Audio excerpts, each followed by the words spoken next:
Hi, it's Bridget back again with another Corona jackanory from the wonderful Ajahn Brahm. Tonight's story is about an animal. Some of the most interesting stories are about an animal, but tonight's is about a bad animal, the bad snake.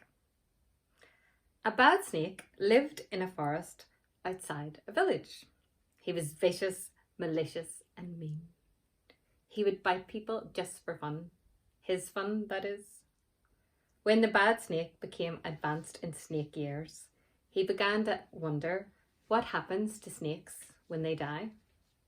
All his hissing life, he had spat scorn on religious and those snakes that, in his opinion, were gullible and susceptible to such nonsense.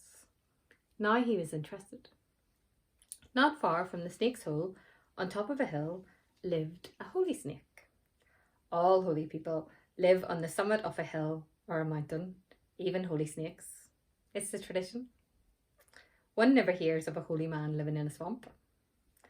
One day, the bad snake decided to visit the holy snake. He put on a raincoat, dark glasses and a hat so his friends wouldn't recognise him. Then he slithered up the hill to the monastery of the holy snake.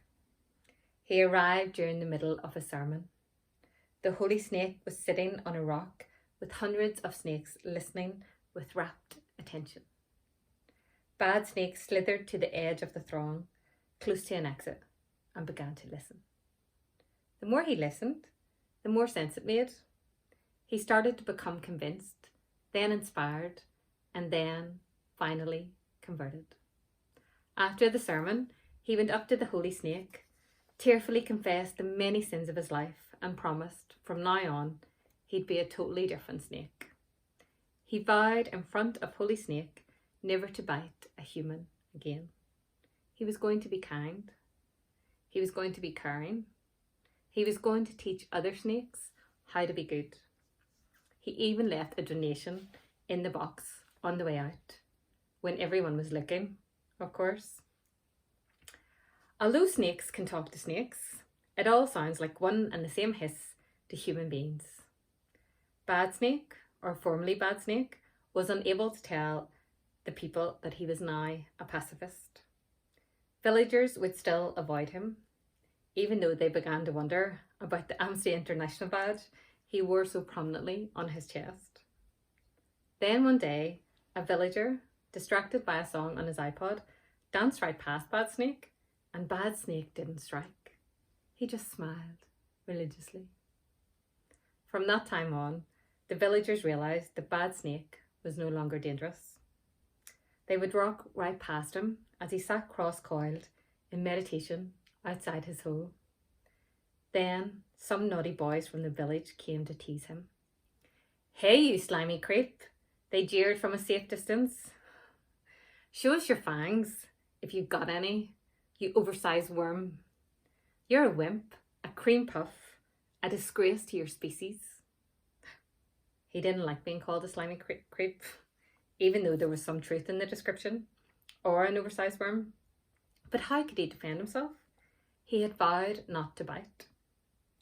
Seeing that the snake was now passive, the boys grew bolder and threw stones and clods of earth. They laughed when a stone hit.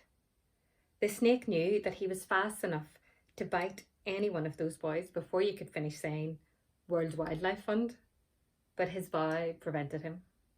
So the boys came closer and started hitting him over the head with sticks, over the back with sticks. The snake took the painful beating, but he realised in the real world you had to be mean to protect yourself. Religion was a nonsense after all. So he slithered painfully up the hill to see that fake of a snake and be released from his vow.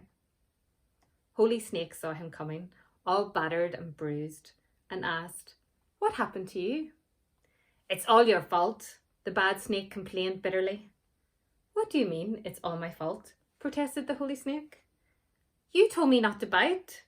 Now look what's happened to me. Religion might work in a monastery, but in the real world..." "Oh, you stupid snake," Holy Snake interrupted. "Oh, you foolish snake. Oh, you idiot snake.